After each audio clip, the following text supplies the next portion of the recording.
నేను సంపూర్ణముగా ప్రేమించి నీ పరిశుద్ధ నామం నిమిత్తముగా మహిమపరచినట్లు నీ పరిశుద్ధ ఆవేశము చేత మా హృదయముల తలంపులను పవిత్రపరచమని మా ప్రభువైన క్రీస్తు ద్వారా మిమ్మల్ని వేడుకొనుచున్నాము తండ్రి. సర్వోన్నతమైన స్థలములలో దేవునికి మహిమ, ఆయన ఇష్టమైన మనుషులకు భూమి మీద సమాధానం కలుగును గాక.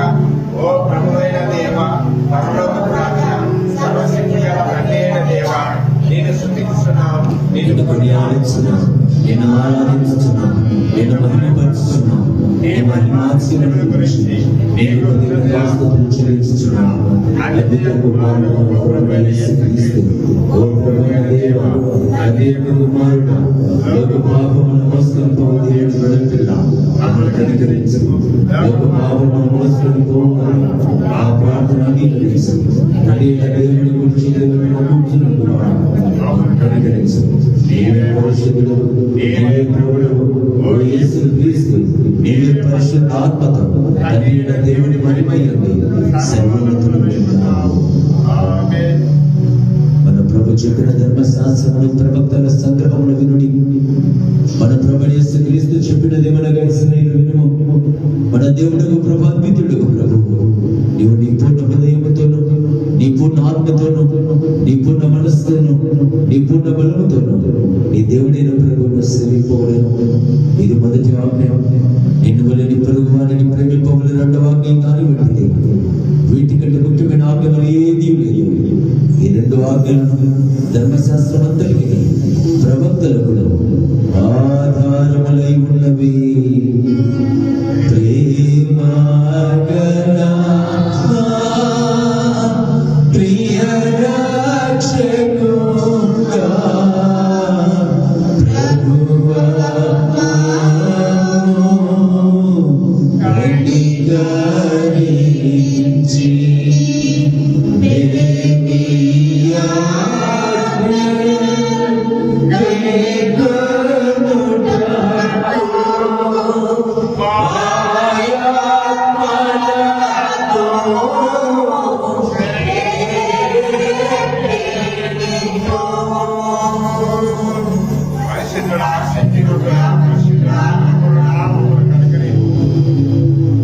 దేవుని మీకు పరిశుద్ధ వాక్యం ఎంతకను ప్రభు యొక్క శరీర రక్తములను పుచ్చుకొని కూడి వచ్చున్నాము కాబట్టి మోకాళ్ళలోని మౌనముగా మనం పరీక్షించుకొని పశ్చాత్తాపముతోను విశ్వాసముతోను ఆయనను సమీపించినట్లు దేవుని కృపను వెతుకుదాము.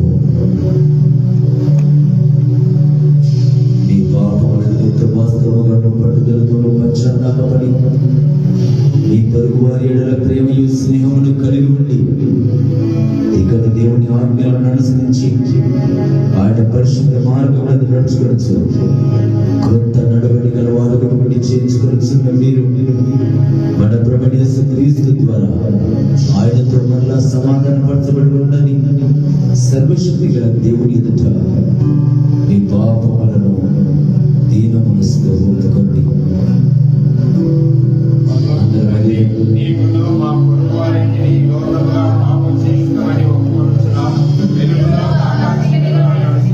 క్రీస్తు నామములోకి దుష్టులతో నుండి తొలగించుకుంటే మమ్మల్ని కనికరించి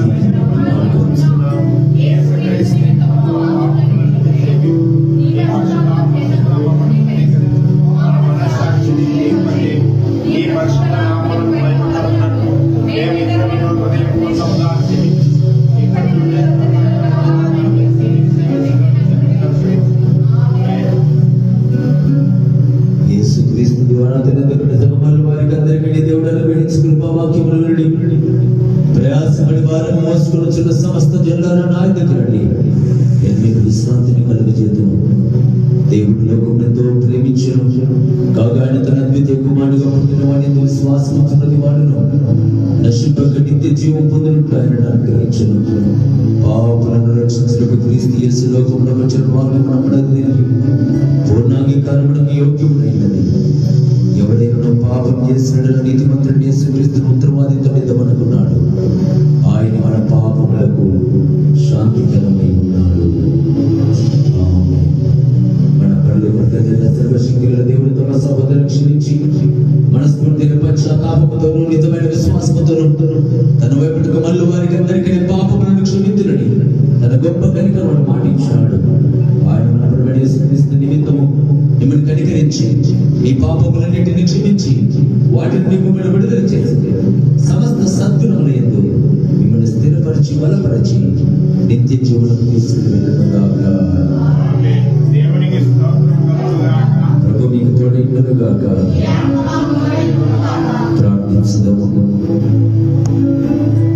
సర్వశక్తి నిత్యుడైన దేవా, మానవ సంబంధాలను నిబంధన ప్రేమకు సృజించిన వారా, మీ స్వరూపమునందు మమ్మల్ని సృజించినందుకు మరియు నీ విశ్వాసతను ప్రతిబింబముగా వివాహమును స్థాపించినందుకు సంగముతో క్రీస్తు ఐక్యత మర్మములను బట్టి నీకు కృతజ్ఞతాస్తుతులు చెల్లించుచున్నాము.